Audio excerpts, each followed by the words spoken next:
capiti fili senadelphi ke fitites.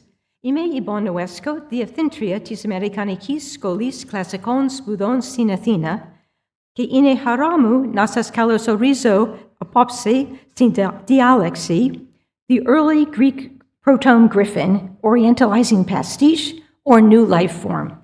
Kalos orizo episis, osis mas paracolothite diadictia ka. O omeletis mas apopse, o gaihedrine, ine cathigitis technis, sin erdra, J. Kirk T. Varnado, taxi to exinda efta, sto Williams College. Opu didaski techni, archeologia, logotechnia, ke politismo tis archaeus elades, ke tis Romis. Kathos ke historia tis technis. Ime gnostos tis exeligmanis iconographices tu miletis iopies syndeon stin ikastiki apikinisi signomi metin logotechnia tin philosophia tin parastatiki techni tin aphigisi ketin epistemi. Imaste politicari pu effetos ine mazimas tos Cicigoli os Whitehead distinguished scholar. Iscesitu metin scoli chronologite apo etias prin, otan itan tactico melos, ke argotra anoteros revnitis to National Endowment for the Humanities. Harumene idietera pu apopse thamilisi ena poli secoristo teras, ton gripa. Kathos fetos iortazume tin hecatonetia tis bibliothekis genadiu to emblemata tisopias ine ogripas. Good evening, ladies and gentlemen, dear friends and colleagues and students.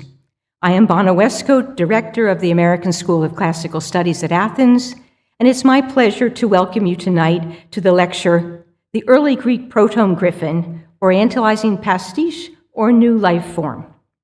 Our speaker tonight, Guy Hedreen, is the J. Kirk T. Varnado, class of '67, Professor of Art at Williams College, where he teaches the art, archaeology, literature, and culture of ancient Greece and Rome, as well as the history of art. He is well known and admired for his sophisticated iconographic studies, which connect visual imagery with literature, philosophy, performance, narrative, and science. We're very fortunate to have him with us this year at the American School as one of our Whitehead Distinguished Scholars. His association with the school, however, reaches back decades, when he was a regular member and later an NEH Senior Research Fellow. The lecture he shares this evening is part of a book project on the relationship between composite creatures, what we might call monsters, and scientific thought in ancient Greece. And so I'm especially pleased that he will speak tonight on a very special monster, the Griffin, as this year we celebrate the centenary of the Gennadius Library, whose logo is the Griffin. Therefore, please join me in welcoming Guy Hedreen to speak on the early Greek Protome Griffin, Orientalizing Pastiche or New Life Form.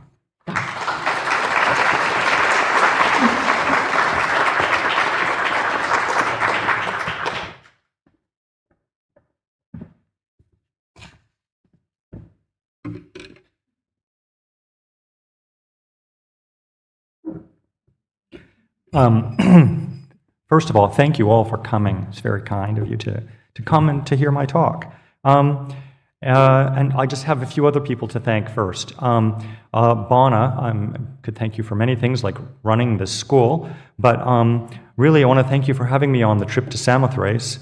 I don't think any sanctuary in Greece has made me feel the power of the supernatural quite as much as Samothrace.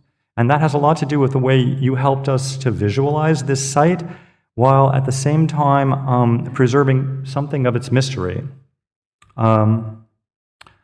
Denver, thank you so much for letting me join in on the program with the regular members whenever and wherever I felt like joining in. And thank you for running such an inclusive and supportive and positive program. I don't know how you managed to make such an intensive schedule feel like so much fun. You have a light touch, and I really admire it. Denise, being Whitehead professor is a little odd, because it's not exactly like being a scholar working in seclusion, but it's not also being a full-time teacher.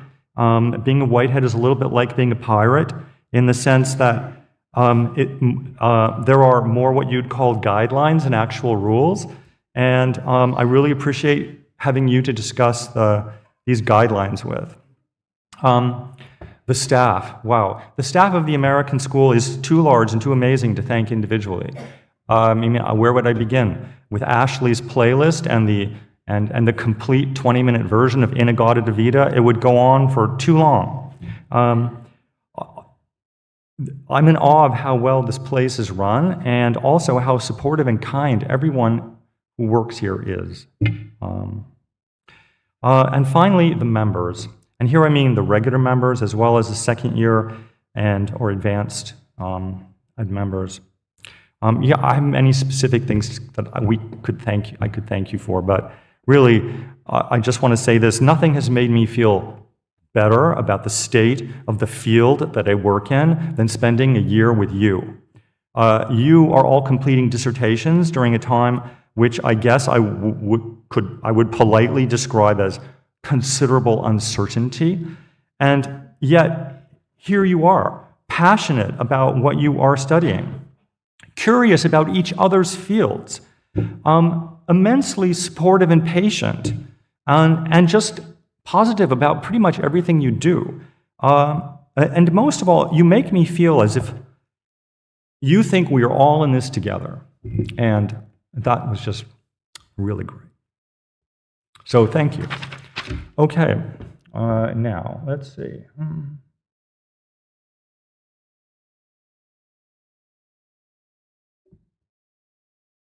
Yeah, okay. In the National Archaeological Museum here in Athens, there is this bronze sculpture of the head of a bird-beaked monster. The creature represented by the bronze has a wide-open mouth, a sharp beak, prominent tongue, inlaid eyes, heavy eyebrows, tall ears, a weird fleshy sac around the neck, locks of hair down the neck, all over scale pattern, and what can only be called a knob on the top of its head. Hundreds, I mean, like almost 500 of these bronze busts, or protomes, as I call them, of this kind, dating between 700 and 600 BC, have been found in numerous Greek sanctuaries, as well as some tombs in Etruria and Cyprus. These protomes were originally attached to bronze cauldrons. The cauldrons themselves the cauldrons in this shape are a new form of lavish votive offering, first appearing in Greece around 700 BC. The earliest examples of these bird-beaked protomes were hammered out of sheets of bronze. By around 650 BC, metalworkers on Samos and elsewhere had begun to cast the protomes. There are many minor variations, but all of these bird-beaked beings represent the same kind of fabulous creature. This fabulous creature has traditionally been called a griffin. The protome monster partially resembles the legendary griffins who fought with the Arimaspians in late classical Greek art. Out of convenience, I'm going to continue to call the bronzes griffin protomes, but I want to stress that there's no compelling reason to believe that the artistic form was created in order to represent any pre-existing mythological being.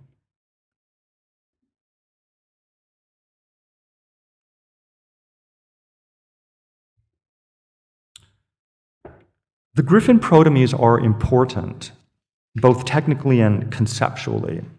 The cast examples are perhaps the earliest bronzes made in Greece in the so-called lost wax process, which would become immensely important in the later history of Greek art. The protomes are also among the first large, three-dimensional forms in Greek art after the end of the Bronze Age. They are present for the viewer in a more insistent way than pictorial representation. They feel alive. They must have had significant visual impact in their sanctuary settings. This aspect of the protomes is really well brought out in Nassos Papalexandrou's book from 2021. The protomes are among the earliest examples in Greek art of the historical period of a special type of living being.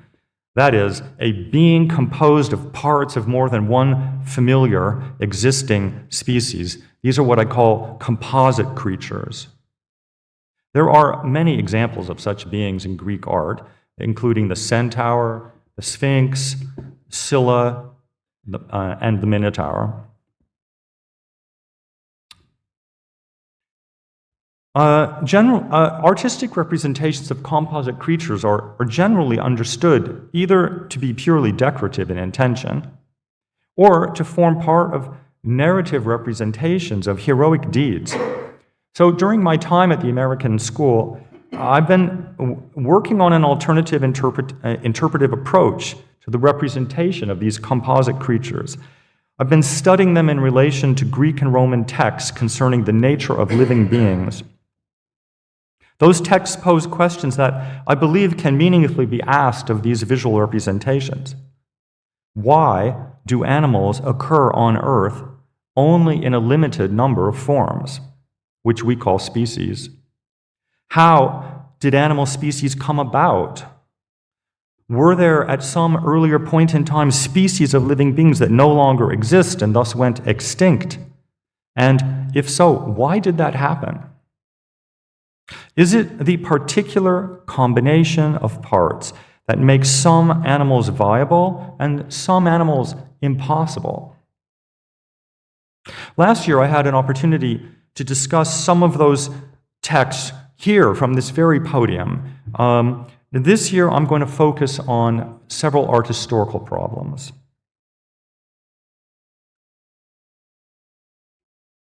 I mentioned that the Griffin protomes were part of the ornamentation of bronze cauldrons of a special type. I'm confident it's coming right back.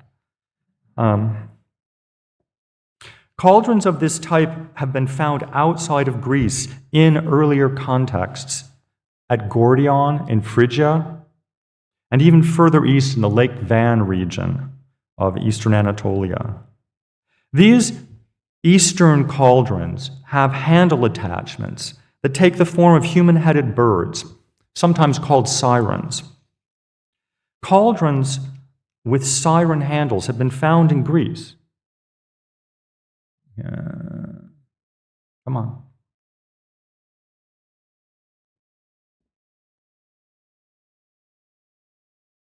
And many scholars believe that it's possible to distinguish the handle attachments made in the Eastern Mediterranean from those made in Greece on the basis of style. And what this has suggested is that the new type of cauldron, decorated with siren handles, must have come to Greece from the Eastern Mediterranean, and then become the object of imitation by local metalworkers in Greece.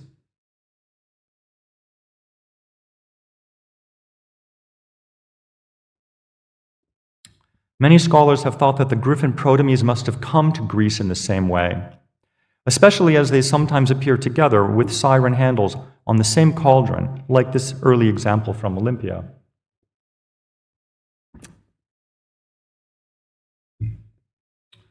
Oscar Muscarella once wrote that, quote, the Greek-made cauldrons, especially those with sirens, constitute some of the best evidence available of the phenomenon known as Orientalizing, end quote. Other scholars have described the Griffin Protome as the quintessential Orientalizing artifact. This arguably problematic term, Orientalizing, means something quite particular in recent scholarly writing on 7th century Greek material culture. In that writing, the function of 7th century art, like protomes or siren handles, was to imitate, to stand for luxury goods from the Near East. There is little room within that interpretive framework for artistic representation to develop any visual propositions about animals. So before I begin to explore some of the ways in which 7th century art engages visually with animals, I'm going to look critically at the so-called Orientalist interpretation. And I'm going to come back at the end of my talk to the Griffin protomes.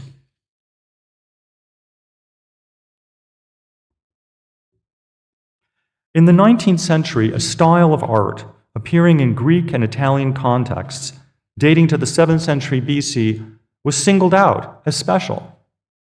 It was special because it depicted motifs like sphinxes or lotus flowers, well known from the art of the Near East or Egypt, but did so on pottery fabrics or other materials that appeared to be local. The art was not Oriental, to use an obsolete terminology which was very popular back then, but Orientalizing.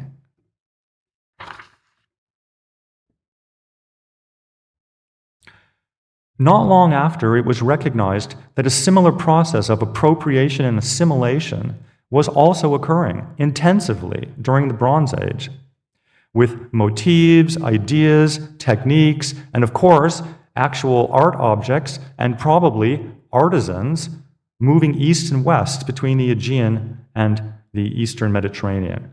And the movement of sphinxes and griffins across the Mediterranean is a good example of this in the Bronze Age. For many years, it was believed that the connections between the cultures of the Eastern and Central Mediterranean were broken after the 12th century BC and only reestablished in the 8th century. The absence of imports and presence of new non-figural pottery styles, like these, were partially responsible for the development of this theory. The renewed presence in Greece, after what seemed to be a gap of some 300 years, of imported art objects from the Eastern Mediterranean, and perhaps also of artisans from that area, with motifs like sphinxes and flowers, was long believed by itself, by its mere presence, in accordance with the old theory of diffusion, to have catalyzed a transformation of art made in Greece. That is, from the abstract rectilinear style of art made in 9th and 8th century Greece into the figural representational curvilinear form of familiar from the 7th century and on. Of course, today the situation appears to have been more complicated than that simple diffusionist scenario suggests. Discoveries made at Left Candie in particular show that objects of foreign manufacture, like bronze bowls, decorated with Egyptian-looking sphinxes, found their way to Greece before the end of the 10th century BC. It now seems less certain that direct contact between the Aegean and the Eastern Mediterranean, or knowledge of earlier Bronze Age Aegean art, was ever completely lost during the Iron Age. There is a good case to be made that artisans and consumers in Greece hadn't forgotten what figural art looked like after the end of the Bronze Age. They chose not to develop that until around 750 BC.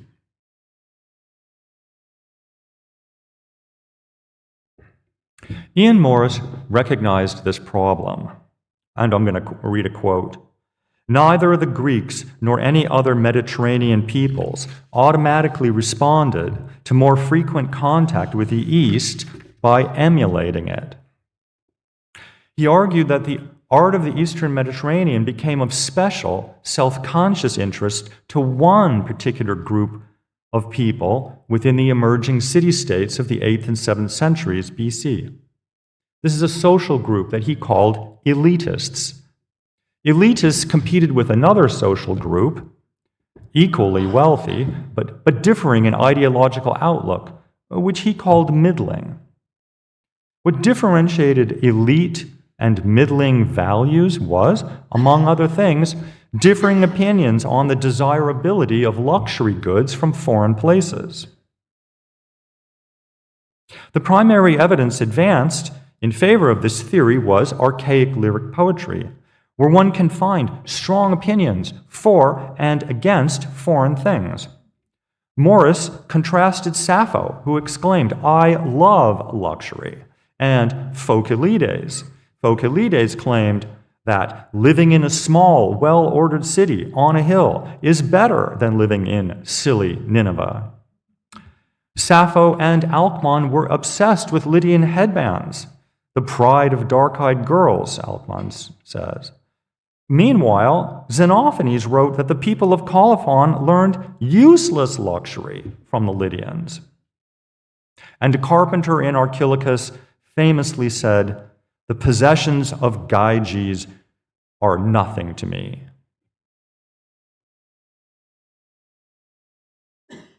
The social theory of Ian Morris is relevant to how Griffin protomes, siren handles, or 7th century pottery might be interpreted, because he argued that the purpose of artistic production in the new curvilinear, figural, floral style was to create imitations of Near Eastern art objects. Consumers wanted Near Eastern art objects or imitations of them in order to express an ideological affinity with certain values deemed inherent in Near Eastern culture. Other scholars have developed similar socio-political theories of the significance of 7th century art, most importantly, James Whitley and Thomas Brizard.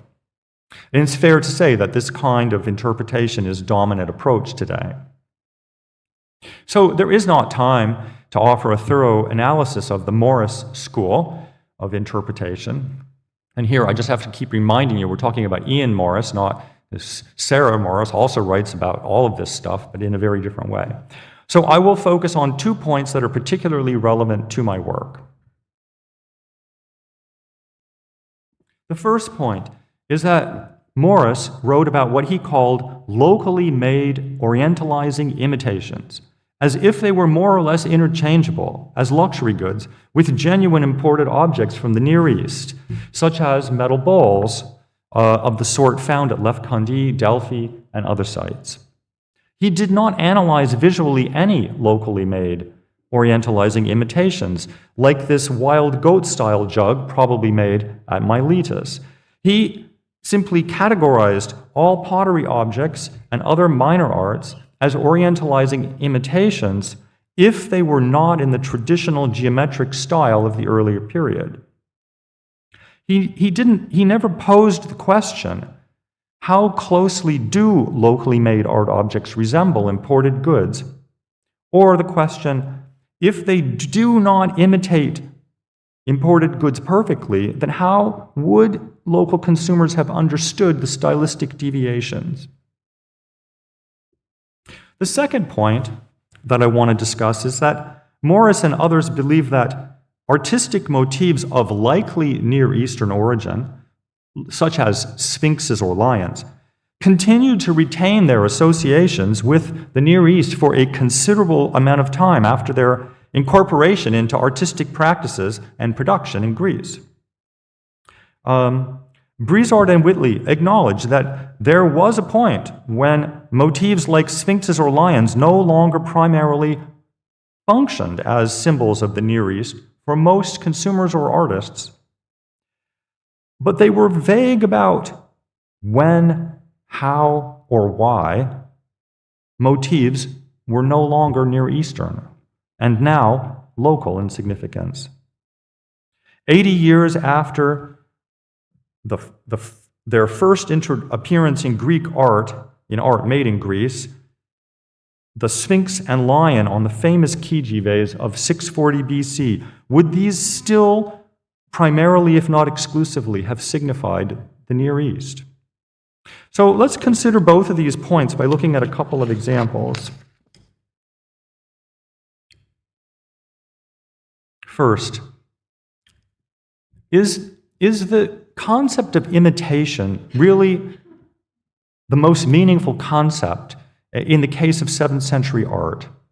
Consider, as an example, perhaps, the closest imitation of an imported object in all of the locally made ceramic art of the 7th century from Greece. This is a ceramic plate from the Kerameikos in Athens, dating to around 660 BC. This plate is similar in several ways to engraved metal bowls found in Greece, Italy, Assyria, and Cyprus. Here, for example, is one of the presumably imported bowls found at Lefkandi, dated by the pottery found with it to around 900 BC, and over there is a bowl found at Nimrud in Assyria.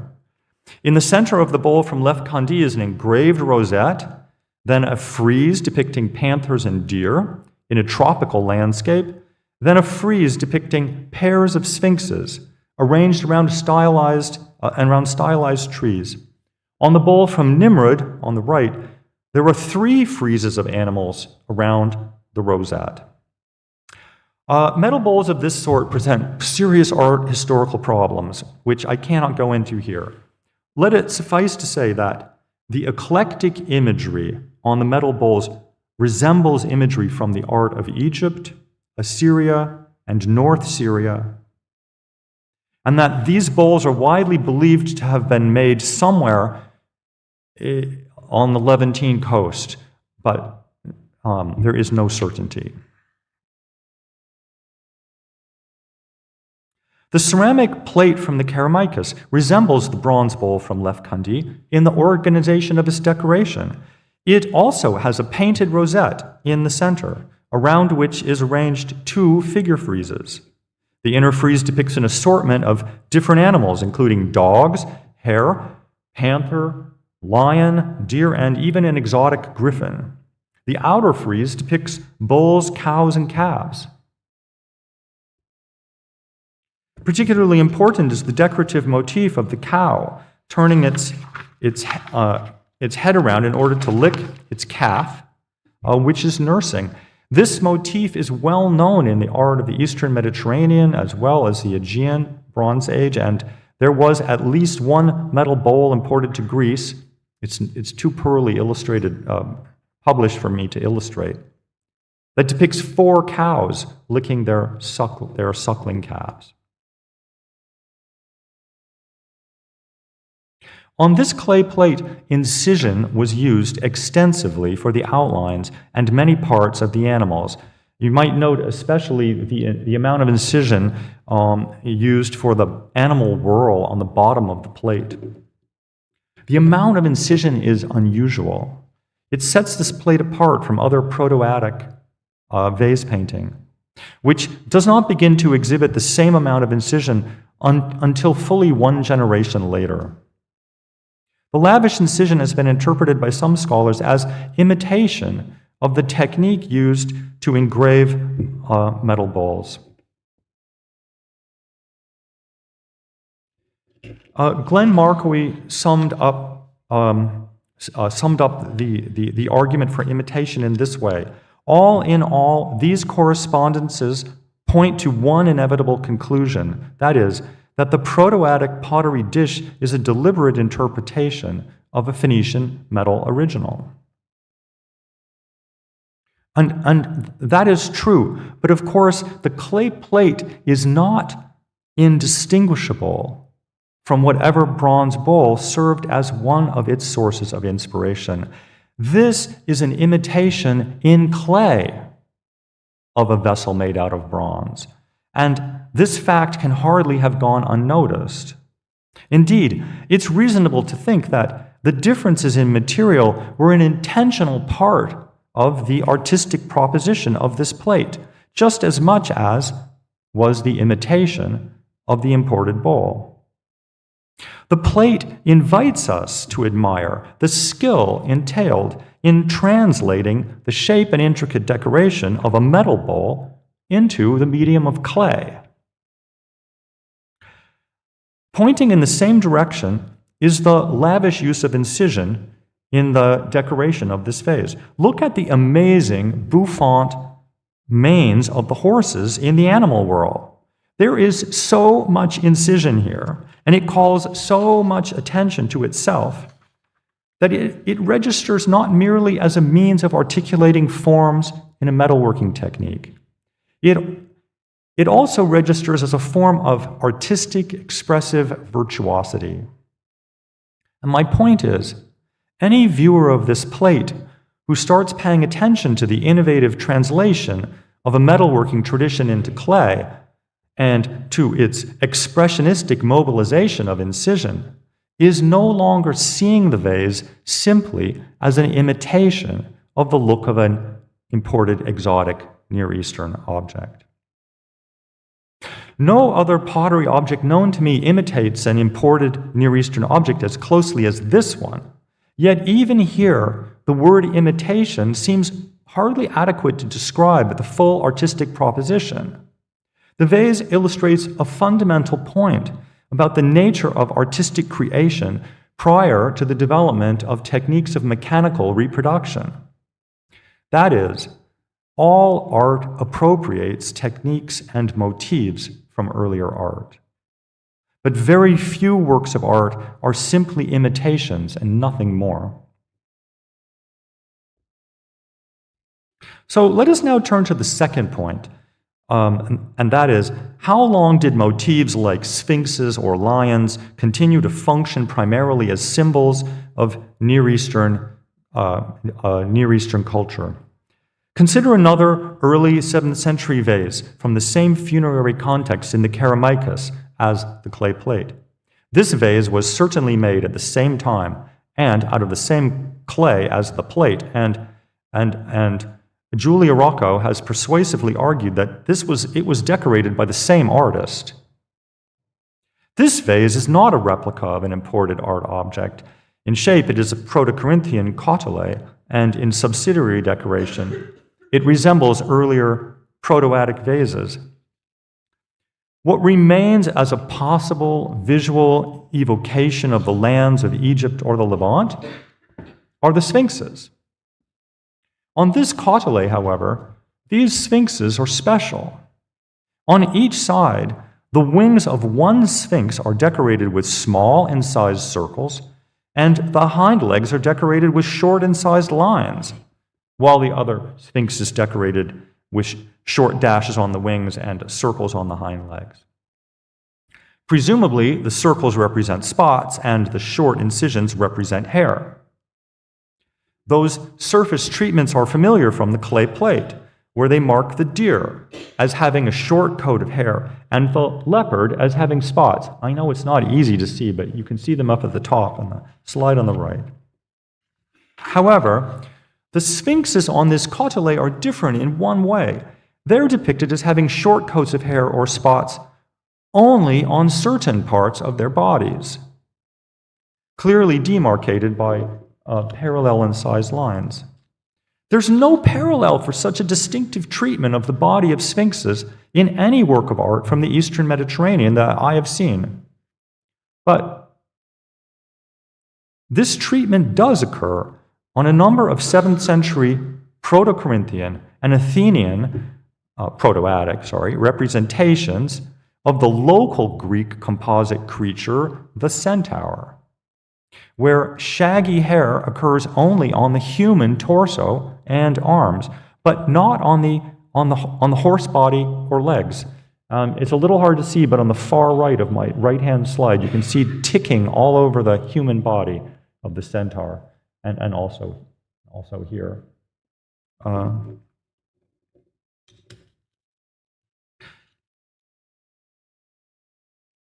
The sphinxes on this kotele, it seems to me, are no longer meaningfully thought of as simply imitations of Eastern sphinxes. They have been creatively rethought in relation to the local imagery of centaurs. This artist was directly familiar with at least one imported bronze bowl. It seems reasonable to think that this artist had also seen at some point a genuine Near Eastern artistic representation of a sphinx. This artist was fully capable of imitating such a work very well, as shown on that plate.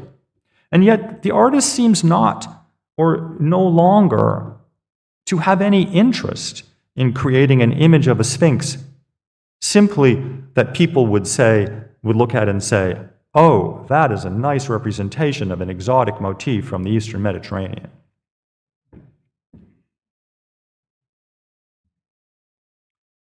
My chief objection to the scholarship that I've been discussing is not to its theories of socio-political developments in the 7th century, which are often quite sophisticated and interesting.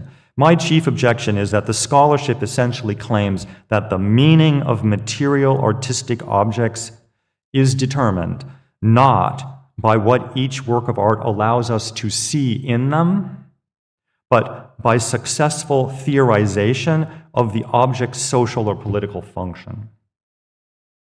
So let me consider another example which I think exemplifies the importance of attending to what can be seen. So when sphinxes, griffins, and sirens begin to appear on painted pottery made in Greece, where do they go? They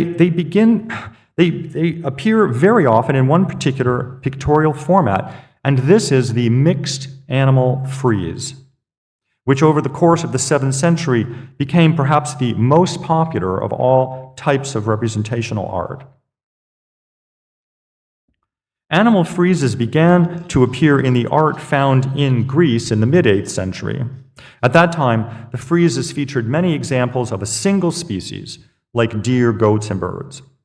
And in their unvarying repetition, those friezes fit into the existing aesthetic interest in repetitive patterns. After 700 BC, there begin to appear mixed animal friezes. These friezes depict many animals, like wild animals like lions, panthers, boars, deer, birds, even snakes and rabbits, and also domestic animals like bulls and rams. And within this menagerie were regularly included imaginary animals like sirens, sphinxes, and griffins. Animal friezes occur on metal bowls imported to Greece from the Eastern Mediterranean. And the animal frieze in art made in Greece is often thought simply to imitate or evoke Near Eastern animal friezes. But the mixed animal frieze, the type of frieze that comes to dominate 7th century art, is rare outside of Greece. This bowl found at Nimrud is the only close example that I know. It's middle frieze depicting several different types of animals as well as griffins. This vase was discovered, this bowl was discovered in 1849 and is still not fully published and not available on the British Museum website.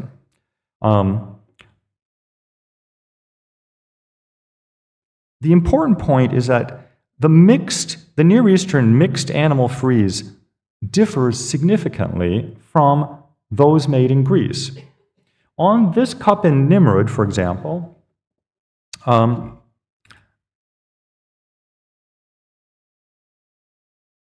the animals interact with each other in the sense that they try to kill each other and eat each other. And notice also that the animals appear in an explicitly depicted natural setting. The mixed animal frieze appearing in art made in Greece developed in a fundamentally different way, because there is almost never any interaction between the figures. There are no humans hunting or handling the animals. The animals themselves do not interact with each other. The lions may look like they want to eat the bulls or goats, or sphinxes, but they virtually never do. There is no trace of setting. The intention of this type of image is to juxtapose animal forms. The few iconographic interpretations of animal friezes that I know are what I would call idealist, in the sense that individual animals are understood to stand for ideas like peaceful and weak, violent and dangerous, uncanny and unfathomable, familiar and exotic. For example, Lawrence Winkler Horacek, oh, I see, this is in the way here,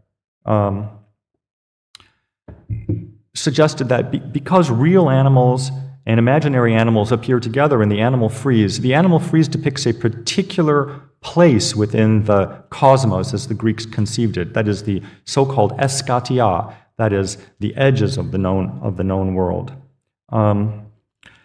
Hans-Peter Eisler argued that the primary purpose of the animal frieze was to express an essentially ambivalent attitude on the part of humans toward the animal world. Eisler concluded that even individual animals like this leopard on an Attic lip cup in Basel find a meaningful interpretation as a reminder of the outside world that surrounds man. In my opinion, a cup like this is better understood less from a humanist point of view, or a human-centered point of view, and more from a materialist point of view. It encourages us to notice how animals are naturally ornamented, and how the ornamentation of animals is like the ornamentation of a painted vase. Through careful incision and added color, the artist ornamented the leopard at the same time as he ornamented the cup. And in this way, the cup invites interest in the possible affinities between natural and artistic creation. The animal frieze is characterized by a play between repetition of forms and variation within them. This is what gives the frieze its effectiveness as artistic decoration. But a similar phenomenon of similarity and differentiation characterizes real animals. Members of the same species are like copies of each other. Yet between different species there is much visual variation. The artists have adapted a natural phenomenon for artistic ornamentation, but in doing so, offer a commentary on animal nature. In the pictures, all of the animals have heads, eyes, mouths, appendages like legs or wings, and trunks to which everything is attached. The imaginary composite creatures similarly have heads, eyes, mouths, appendages, and trunks. The pictures suggest that complex land animals all must be structured in a similar way. At the same time, the pictures foreground the extraordinary variety across animal species. The range of possible animal forms is considerable, yet it is not unlimited. That is the point made so effectively by the presence of composite creatures, known or suspected to be non-existent. Not every imaginable form of animal actually exists in nature. Why is that so? The pictures suggest that the answer has something to do with how animals are made up of parts, and only certain combinations of parts are synergistic. This is shown by the fact that sphinxes are made up only of parts of existing animals, lions, birds, and humans, yet in combining parts of lions, birds, and humans together, those formerly viable parts become unviable.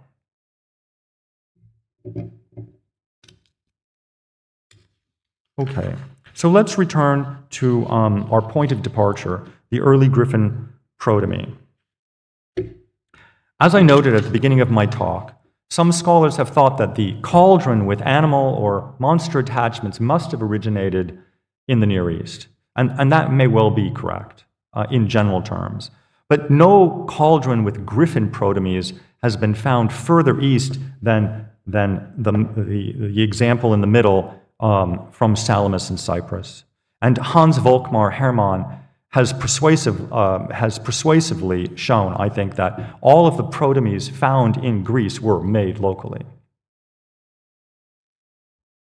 A number of scholars have suggested that the form of the protome griffin came from the Eastern Mediterranean, perhaps with artists who had relocated from there to Greece. Richard Barnett from Akragal pointed to several 8th century carved reliefs from eastern Anatolia, which depict bird-headed composite creatures with wide open mouths, tall ears, and forehead growths. They saw them as evidence of a Near Eastern origin of the form of the creature that then gets made into these bronze protomes. The difficulty is, there are several other possible Near Eastern models for aspects of the griffin, but no parallel from the Near East, including the ones from Eastern Anatolia, provides an exact prototype. For example, Bernard Goldman pointed to the Assyrian monster named Anzu, which has a wide open mouth, long ears, and a tiny flower growing out of its forehead. But obviously it differs from the protome griffin in having a lion's head. There is the venerable Near Eastern monster known as Mushushu. It has a tall, conical knob on its forehead and scales on its long neck, just like the protomes. But obviously it has a very different kind of mouth. All of these Near Eastern representations resemble the griffin protome in some particular way. It seems undeniable that the resemblances mean something. But I do not think the resemblances mean that there was some particular Near Eastern composite creature, now lost, that constituted the exact prototype of which the griffin protome is an imitation. I think this is the wrong way to look at the relationship between art and artists working across the Mediterranean. What the creators of the bronze protomes took from Near Eastern art, if they took anything, was not a specific motif, but a general concept about artistic creation. They saw that, from many examples, that it is possible to make new forms in art by putting together parts of more than one existing motif and putting them together in new ways. This artistic proposition is partially an aesthetic claim. Representation can go beyond imitation and create forms never seen before. But this artistic proposition also expresses something about natural creation. We're not talking about abstract geometric forms here. We're talking about living creatures. So with this hypothetical artistic intention in mind, let's take another look at the bronze protomes from Greece. And the main point I want to make is simply that it is possible to learn something significant about the Griffin protomes if we just put aside for the moment comparisons with the Near East and concentrate and compare them instead to real animals. And what is learned is that the protome griffin is made up of parts of a diverse range of species, far beyond just bird and lion, and that the artisans sometimes seem to be exploring the boundaries of what constitutes a plausible animal part. To be sure, one of the achievements of the artisans was to create this, to make this concoction of animal parts appear to be alive. But that achievement in verisimilitude should not be allowed to obscure the underlying visual inquiry into how animals are made. So, on most cast protomes, the head is dominated visually by this very dramatic hooked upper beak. The lower jaw extends down in a counter curve, while the creature's sharp and slender tongue curls up in the opposite direction. Real raptors, like falcons or eagles, also have narrow tongues, but no bird's tongue curls up so dramatically, or any beak curved back on itself so artfully as these. The eyes of many hammered Protome griffins are bulbous. The eyes of most cast Protomes are almond-shaped and protected by pronounced brows. The eyes are not facing forward. On these works of art, the eyeballs, brows, and lids are much more prominent than those of real raptors. The eyes of real raptors are not almond-shaped, but round, and they have forward-facing eyes. The eyes of the Protome monster begin to feel more, to seem more like more reptilian or amphibian than avian. On the foreheads of many Protomes, there are 1, 2, or 3 growths. These have been interpreted as a kind of comb, a feature familiar from roosters, but not raptors. They're oriented transversely, however, and not in parallel with the line of the beak, which makes them variations on the comb of a real rooster. The ears of the Protome griffin are among its most visible and surprising feature. On many cast Protomes, 2 very long, narrow ears rise up high over the heads of these creatures. Falcons or eagles do not have visible ears at all, much less rabbit ears. The ears of the Protomes are most similar to the ears of mules or hares, although they don't really correspond closely to any particular species. The manner in which the Protome griffin is depicted as opening its mouth as much as 90 degrees wide reminds one of the open mouth of a snake about to strike its prey. The neck of the Protome, in its smooth, sinuous curve and long, cylindrical shape, is unlike the neck of any raptor and more like, again, the body of a snake. The snake-like character of this creature is confirmed, I think, by the small C-shaped incisions covering its head and neck, which occur on both hammered and cast versions of the Protome, and which are often so small as to resemble scales on a snake more than feathers on a bird. The ears emerge from a strange, bizarre roll of muscle or fat that extends down from the ears and wraps around the lower jaw. Sometimes this fleshy pouch is enormous and, slightly reminiscent of a frog's air sac. On virtually every Protome, above the eyes, from the middle of the forehead, emerges a tall cylinder, often topped by a finial. This is not a handle. The cauldrons are too heavy to be lifted by their Protome heads. Several people have suggested to me that the top knob looks like a poppy pod. The important point is that it is growing out of the head of this creature, and therefore it is organic. One last feature to notice on many Protomes are the slender, ribbon-like locks of hair that fall from the top of the head and end in curls. Often they are represented through incision. Sometimes the locks of hair are represented in raised relief. There are a few birds with long hair-like feathers, but nothing quite as long or ornamental as this. So, just to sum up, the Protome griffin is made up of features of raptors, like eagles, gallinaceous birds, like roosters, scaly reptiles, like snakes, long-eared mammals, like rabbits or mules, and perhaps even reptiles, like frogs. Wait, amphibians, sorry. Okay.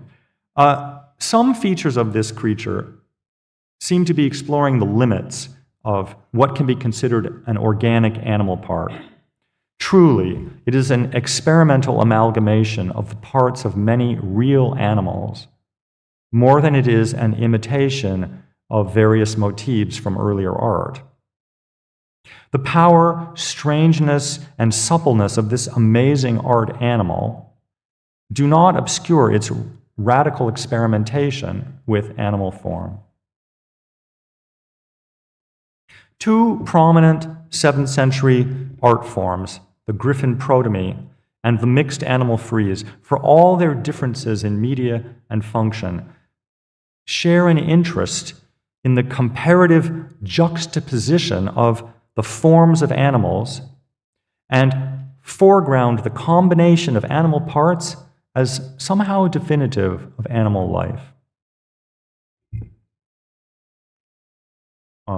This is for Denise. I will end my talk with one passage from Aristotle. This is a famous passage from Aristotle's text known as The Parts of Animals. And I quote, "So it now remains to speak of animals and their nature. So far as in us lies, we will not leave out any one of them, be it ever so mean. For though there are animals which have no attractiveness for the senses, yet for the eye of science, for the student who is naturally of a philosophic spirit and can discern the causes of things, nature, which fashioned them, provides joys which cannot be measured.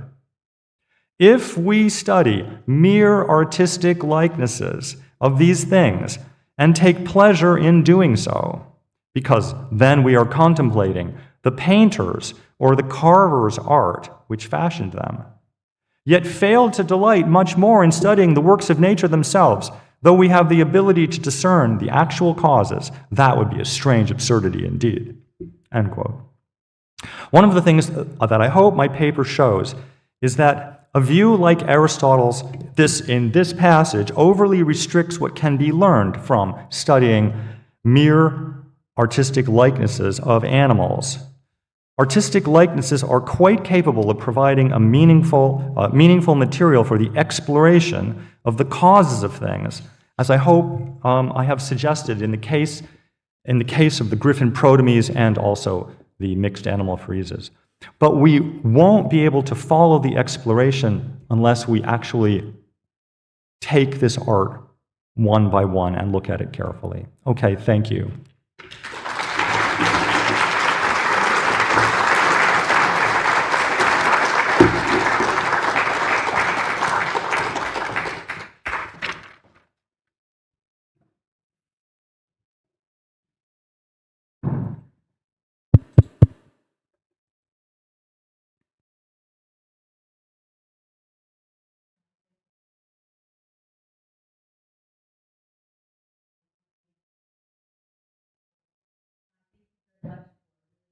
Compelling lecture on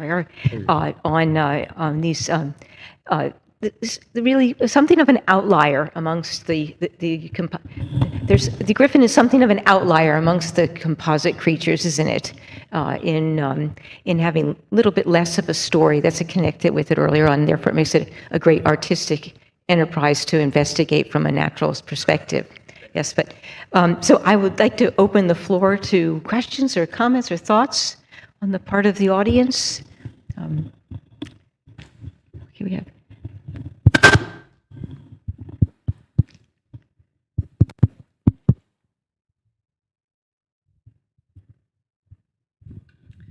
I'm very taken with. Is this on?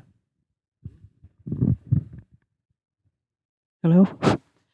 I'm very taken with the knob. Oh, sorry. Yeah.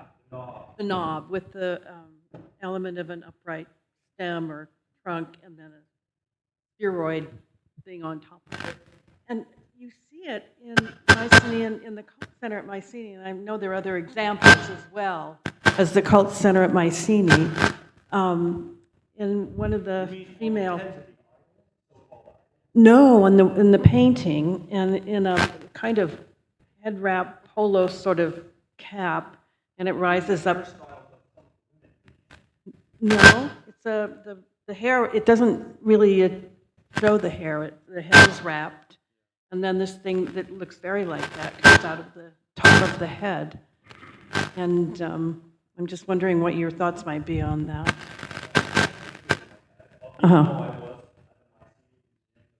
Right.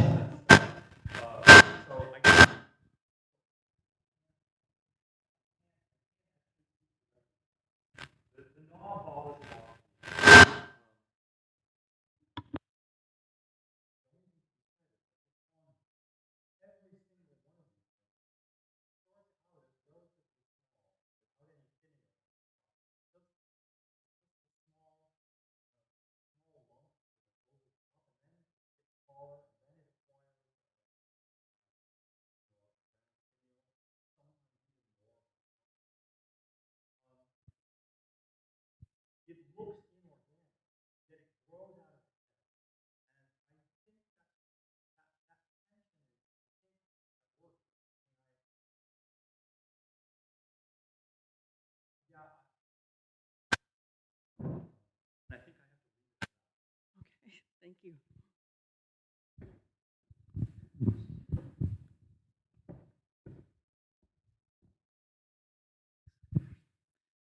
Thanks for such a great talk.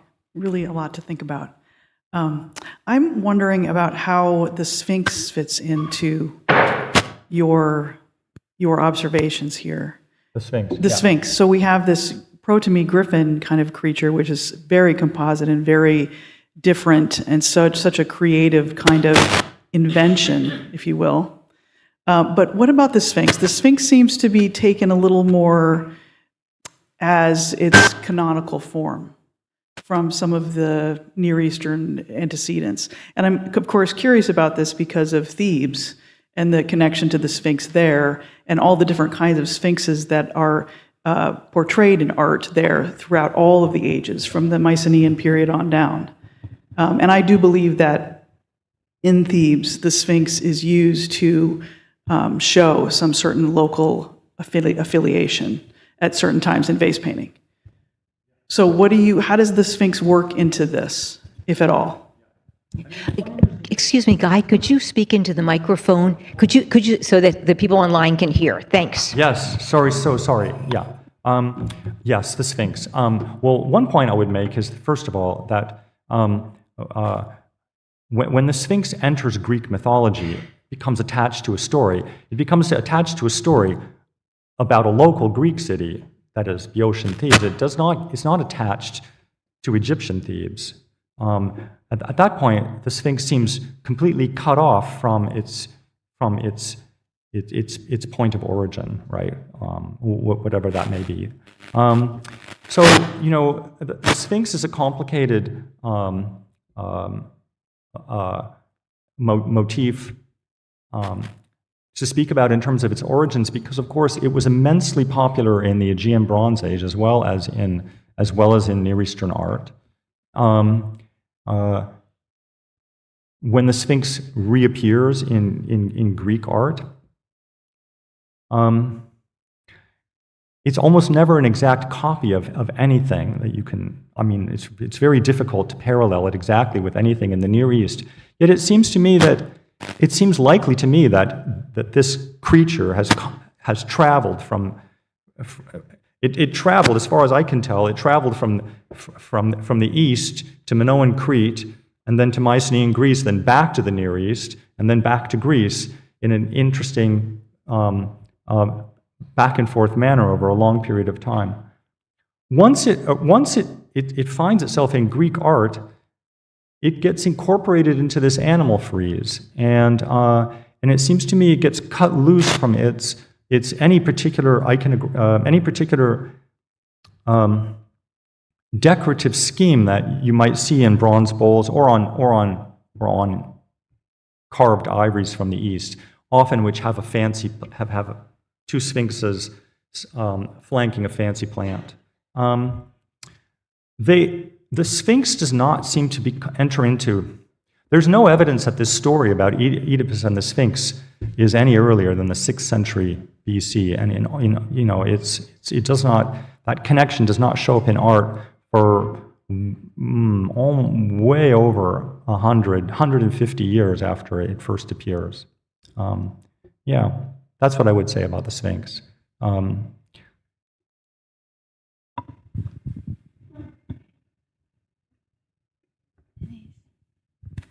Thank you for this very interesting talk, and I really appreciated how you matched different parts of the Griffin with different animals, and specifically with different species, but not only species, with different genre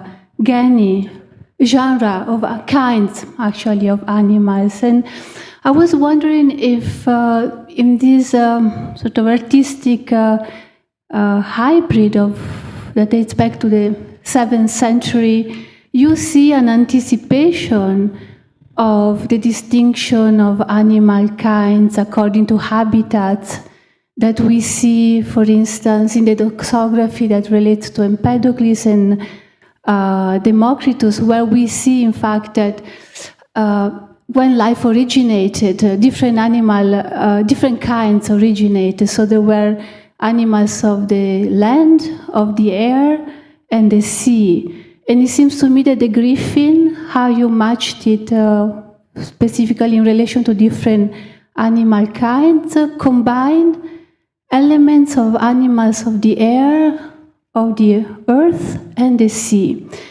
And so in the doxography relating to the origin of life, so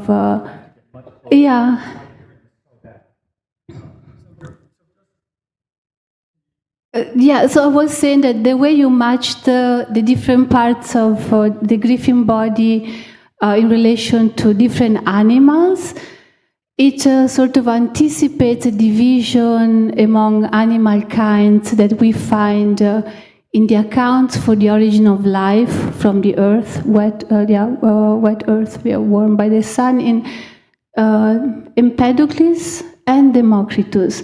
So there is this strong division. So they don't speak about species, but they speak about animal kinds in particular. And then Aristotle will eventually rearrange the distinction of habitats, eliminating the animals of the air, because for him birds are terrestrial animals, because he does say that birds cannot fly continuously, but they need to stand at some point. And this distinction among animal kinds, we find that already in Herodotus when he speaks about the Egyptians. So he recalls this more ancient tradition about metempsychosis among the Egyptians, where the souls of human beings transform in turn into animals of the air, of the land, and the sea. So I wonder, on the one hand, where this hybrid figure of the griffin in a way anticipates or represents this idea of a distinction of different habitats, of different animal habitats. And connected to that, I was also wondering how you would envision the rest of the body of the protome of the griffin. How would you envision that? Is it a snake? Anyway, but I think that the artist probably reworked into this imaginary creature different elements of animals that belong to this canonical distinction of habitats, at least from what we know in the doxography and Herodotus.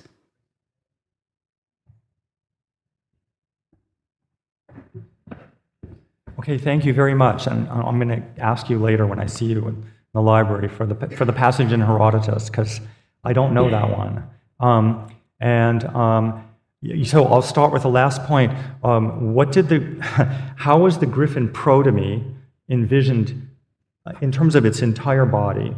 I don't think I've got the slide with me right now, but on Crete in the 7th century, there are clay bowls that have clay protomes, and the potter has painted the body of the animal on it, and it's a bird. So this monstrous head is attached to a bird body. But in Proto-Corinthian vase painting, this same head with the wide open mouth, the little knob, the tall ears, does get attached to a lion's body, in the middle of the 7th century. So people saw it in two different ways. And it's one of the reasons, I think, to think that this head was not thought of as always attached to a lion's body. Certainly the Cretan artists didn't, and there are several of these, they didn't see it that way.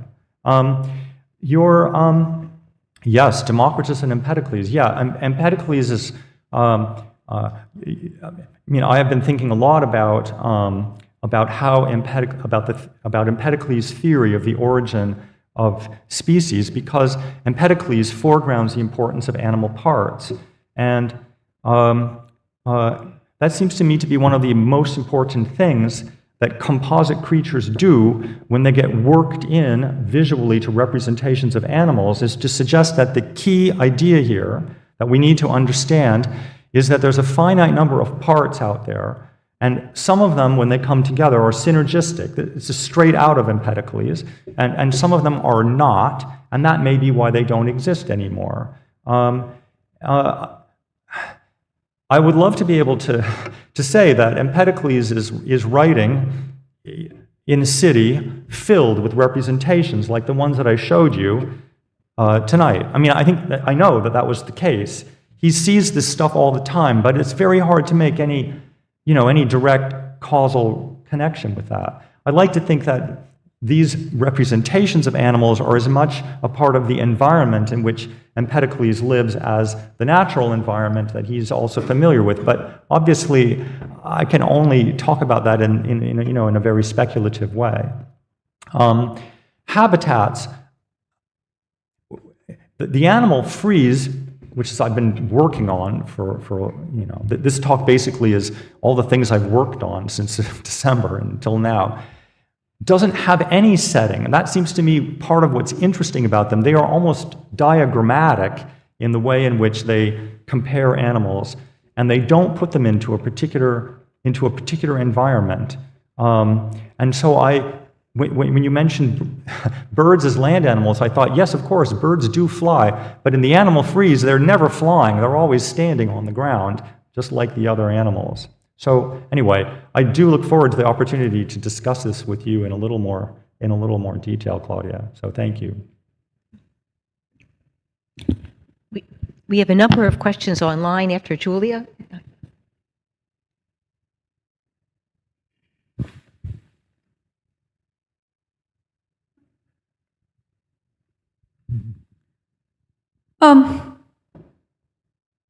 This is fascinating, but I'm also very puzzled by a number of things now, and I'm getting more puzzled rather than less puzzled. So if I understood correctly what you said in response to Stephanie's question about sphinxes and Thebes, and again in your talk, if I understood correctly, what wasn't coming in was myth. And that's one of the things I'm very puzzled about, because composite animals are real players in myth. And some of those myths are often dated to the 8th century. If you think of the Odyssey, for instance, a figure like Scylla is a composite animal. Yeah. Odysseus meets the sirens.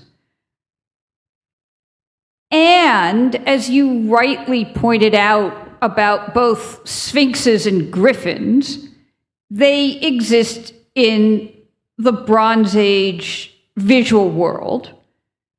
And sometimes they exist in ways that we might not expect, like the wonderful seal from Vaffio that shows a priest walking his griffin on a leash, which happens to be one of my very, very favorites. Yeah. And the way you were talking about them seemed to, if I understood correctly, and I may not be understanding correctly, you wanted to say, yes, there's these Bronze Age things, but then we ignore the Bronze Age things, and all this stuff comes de novo. But is it still in myth? And then where do things like the Odyssey come into this? And where does myth come into this? And is it really all de novo in the 7th century, as I understood you're wanting to say? Or maybe I misunderstood completely. Yeah. Okay, thank you. That's great. Let me start with the Odyssey and the sirens. In the Odyssey, the sirens are never described. You wait quite a while before you see a representation of the kind of human-headed bird that I was showing you in art in a context in which there's a man lashed to the mast of a boat, sailing past. Or in a context in which you actually have a little name that says siren. You wait till around 550 BC for that in art. Whereas the image of the human-headed bird, it has a pretty long history. I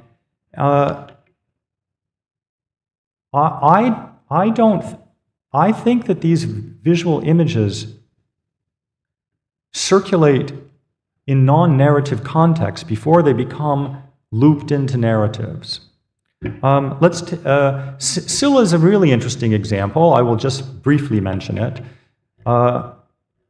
Scylla is an extraordinary composite creature because that monster is designed 100% for the particular narrative situation in which it's found in the Odyssey.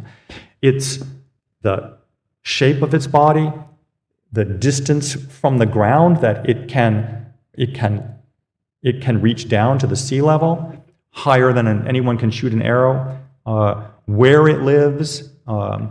All of these things are uniquely suited to that particular narrative context. This is a monster that I believe was created for a particular story, and that happens sometimes. The other most likely case for that would be the chimera.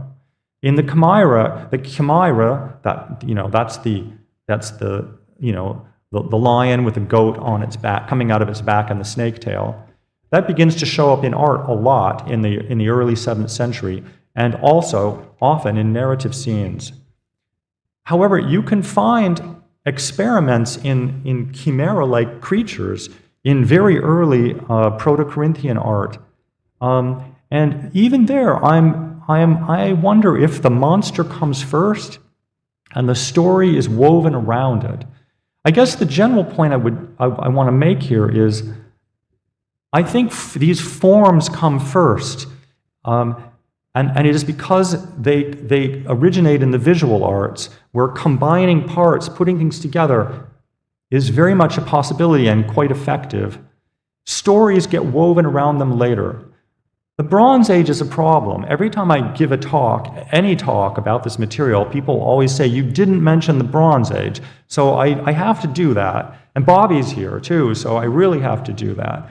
And I don't want to discount the importance of these, the Bronze Age heritage of images like griffins and sphinxes. I feel pretty certain that there are heirlooms kicking around. People have seen these things.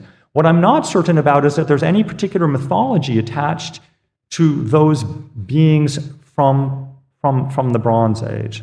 I would say this even about the Minotaur, but I can't go there because it would take a long time to answer your question. So I hope I've made my general point is that the mythology starts to surround these creatures a little later, and also mythology is one way in which is one explanation for why is it that species like these no longer exist on Earth. Well, they were knocked off by all the heroes. Okay. So just very quickly to follow up, how are you going to date, what date do you give the Odyssey? Oh, me? I'm a 7th century person, so, yeah. We have a lot of questions online. Maybe I can combine a few of them two that are directly related to the Griffin protomes. Are they actually written? We have Can lots. I just come and read them? Sure, if that's easier. You can read them and answer them.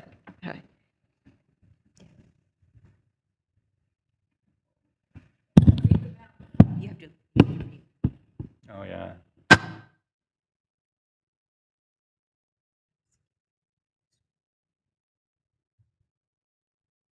Yeah, this is a good question. Because these protomes are attached rather than autonomous sculptures. Oh, can you hear me? No, you can't hear me. What should I do? Yeah. Because these protomes are attached to cauldrons rather than autonomous sculptures, I'm wondering how that affects how we understand them.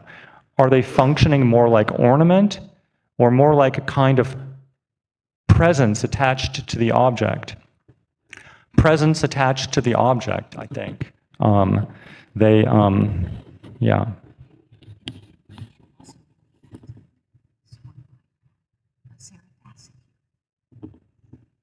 Okay, and here's another question. Is it possible to think about these composite creatures as comments on the nature, not only of the limits of natural combination, but also of the possibilities and range and power of artistic creation? Absolutely. I'm going back to my microphone.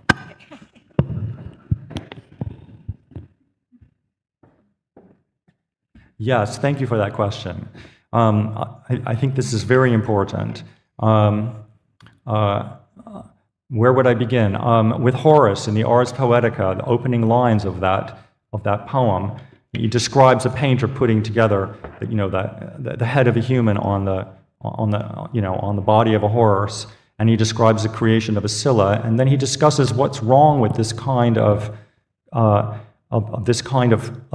what's wrong with this kind of art, and that is what's wrong with it is it doesn't have the kind of unity that is described in Aristotle's Poetics or in the Phaedrus of Plato. And what is the kind of unity that Aristotle and Plato are advocating for in those texts? They're advocating for a kind of unity that is like a body. They describe a body and how all the parts work together synergistically. And I do believe that this is the discourse on these composite creatures increasingly takes an interest in what this might say about the nature of artistic creation itself, what might make a good work of art, what makes a possible work of art, what is possible for the artist that is not possible in the natural world. So yeah, I do think that this it's a good line of inquiry. That line of inquiry. Well, perhaps on that note, we could end, and we'll have the opportunity to talk more with Guy down over a glass of wine. But please join me in thanking him for a very stimulating talk tonight.